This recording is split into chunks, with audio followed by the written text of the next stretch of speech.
You mentioned that this thing that fascinates me, you and the other captains sitting up there on stage. Can you imagine the four of us sitting there and trying to be funny and 4,000 or 5,000 people laughing at I don't know what, you know? But what I would think, and I'm sorry, I don't mean to be a suck up or anything, but you're sitting up there. Just taking Altoids. You're trying to get through this interview as best I can. Must use all training from Enterprise. I'm curious. You're sitting up there with the other captains. Yeah. You're sitting up there with Patrick Stewart. Yeah, Patrick Stewart and all the rest of them, and Kate Mulgrew, right, and so on, blah, blah, blah. And I'm thinking, you got to be sitting there thinking, hey, but I'm the original captain. I am the captain. No, I'm Don't thinking, you have kind of an attitude when you're up there? Hey, they're working. They're working at it. No, you're doing fine. Do you ever, I mean, when they're talking, do you kind of go like this and roll your eyes a lot? No, Patrick and I, for example, are really great friends. But what we get a lot of is, well, what would you know, if I met Captain Kirk and Captain Picard, what would you do? And who's the better man and all that? The story I can only think of in that comparison is that Patrick was staying at a hotel across the street from me, and we were going to meet at my hotel, and he took a cab. Across the street?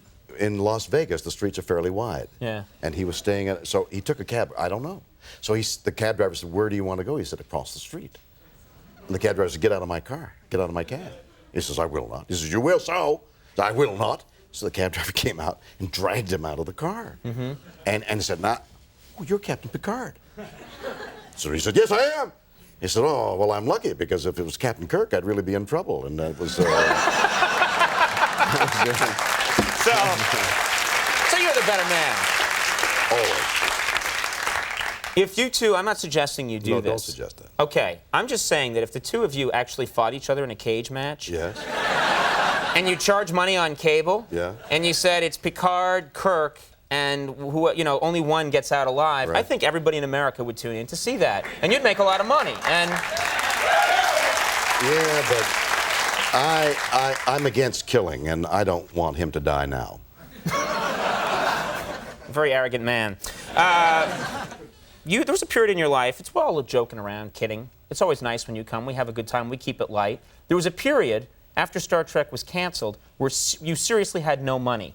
You were in very bad shape financially, and I'm curious about that period. We've never talked about it. Right. How bad was it? Well, it was bad enough so that I needed to.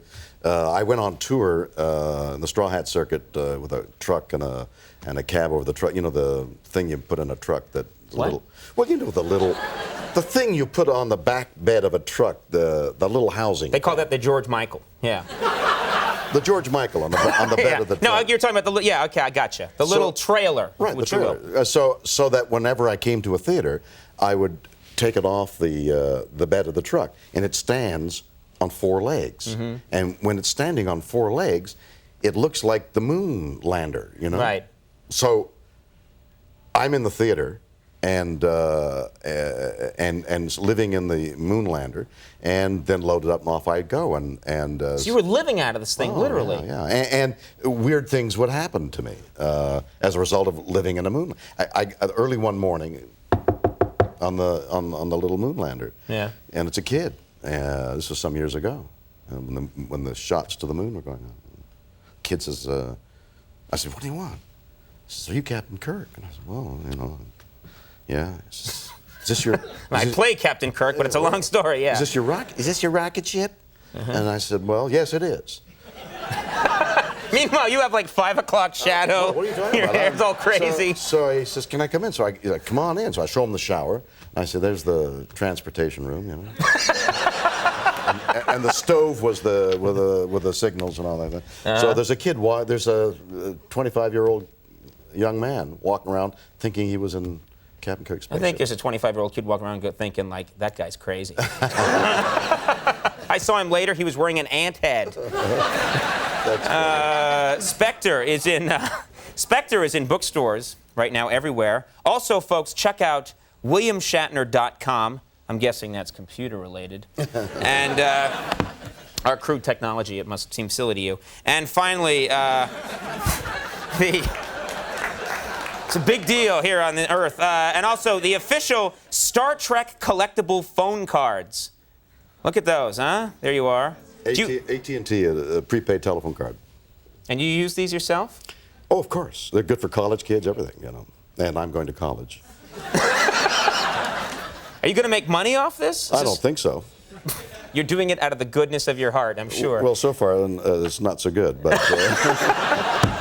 You'll be back in that trailer in no time. All right, William Shatner. Hey, thank you very much. Good to have you here. Kathy Griffin's coming up. We'll take a break. We'll be right back.